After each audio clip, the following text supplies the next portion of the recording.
Agora vamos ao capítulo 11 do Apocalipse.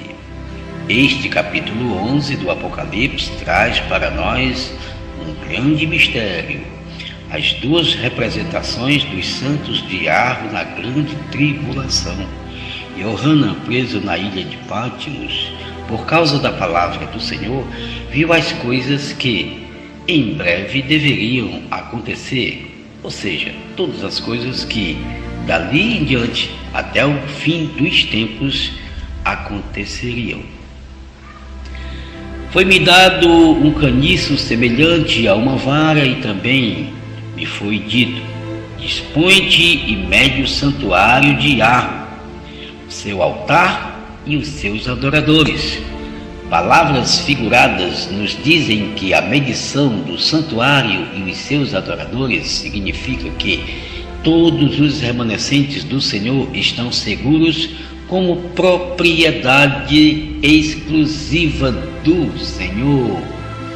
Mas deixa de parte o átrio exterior do santuário e não essas, porque foi ele dado aos gentios. Estes, por 42 meses, calcarão aos pés a cidade santa. É muito importante se entender o porquê da não medição do átrio exterior do templo. O átrio exterior é parte que fica fora do templo. Em língua profética, quer dizer que as vidas espirituais do povo santo estão absolutamente protegidas pela medição, porque a medição do templo e os que nele adoram traz o entendimento de que todos estão seguros como propriedades de Arro. Mas o átrio representa a vida física dos santos, que não pode ser medida, porque eles foram entregues às nações para serem escarnecidos por 42 meses.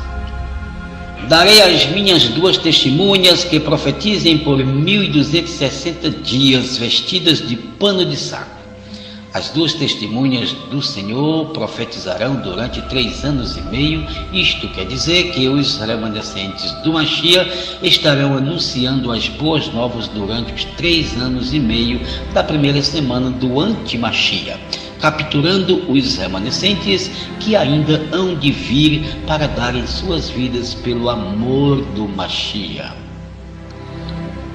Quanto a estarem vestidas de saco, é uma figura do despojamento de toda a vaidade, implicando que a humildade prevalece em suas pregações. São estas as duas oliveiras e os 2 candeeiros que se acham em pé diante do Senhor da terra. Estas duas testemunhas representam os 2 povos remanescentes de Arro, dentre os Yahudim e os Goim, judeus e gentios. Se alguém pretende causar-lhes dano, sai fogo da sua boca e devora os inimigos. Sim, se alguém pretender causar-lhes dano, certamente deve morrer. Isto quer dizer que os remanescentes têm todo esse poder de matar e destruir, mas que prevalece neles o amor.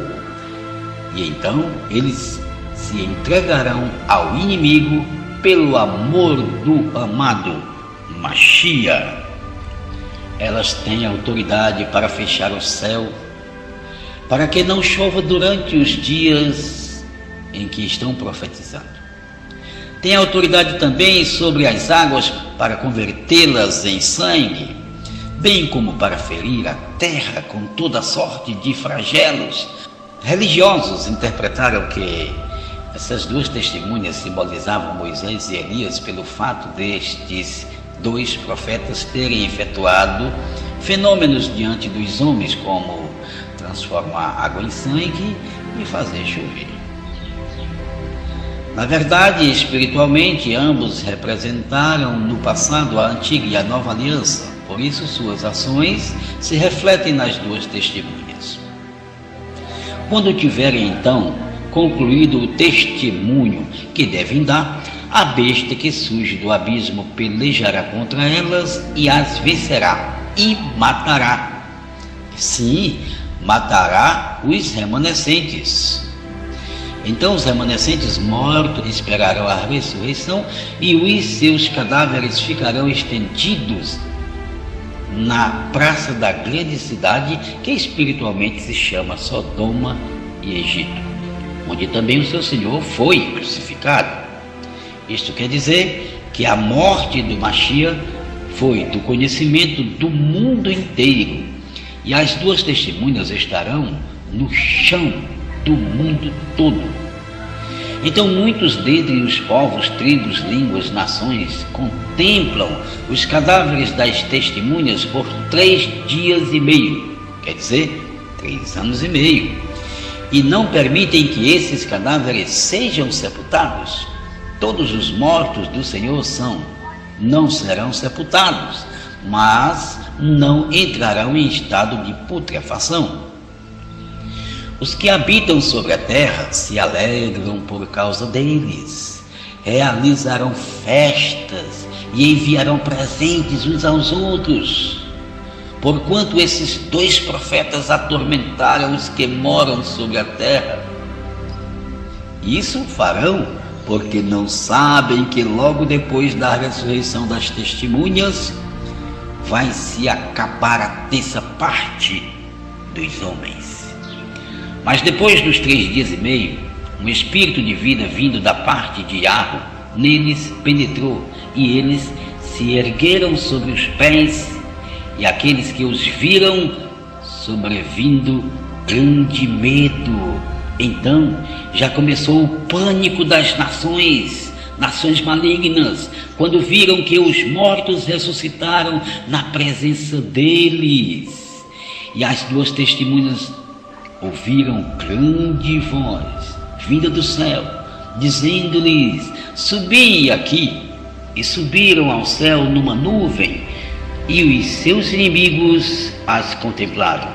Agora todos já estão com o seu rei, e logo começará o governo sobre a terra, e no início do governo a 3ª parte dos homens morrerão. Naquela hora houve grande terremoto e ruiu-se a 10ª parte da cidade e morreram nesse terremoto 7.000 pessoas, ao passo que as outras ficaram sobremodo atemorizadas e deram glória ao Deus do céu. A cidade ruída é o mundo todo. 7.000 pessoas representa uma totalidade enorme que não se pode enumerar. Passou o 2º ai, eis que sem demora vem o 3º ai. Agora vem o último episódio para poder iniciar o milênio. O 7º anjo tocou a sua trombeta e houve no céu grandes vozes dizendo: o reino do mundo se tornou do nosso Senhor e do seu Cristo, e ele reinará pelos séculos dos séculos. E os 24 anciãos que se encontravam sentados no seu trono diante de Yahweh prostraram-se sobre o seu rosto e adoraram a Yahweh, dizendo: honras te damos, Senhor Todo-Poderoso, que és e que eras, porque assumiste o teu grande poder e passaste a reinar. Na verdade, as nações se enfureceram e chegou, porém, a tua ira e o tempo determinado para serem julgados os mortos, para que tu dês o galardão aos teus servos, os profetas, aos santos e aos que temem o teu nome, tanto aos pequenos como os grandes, e para destruíres os que destroem a terra.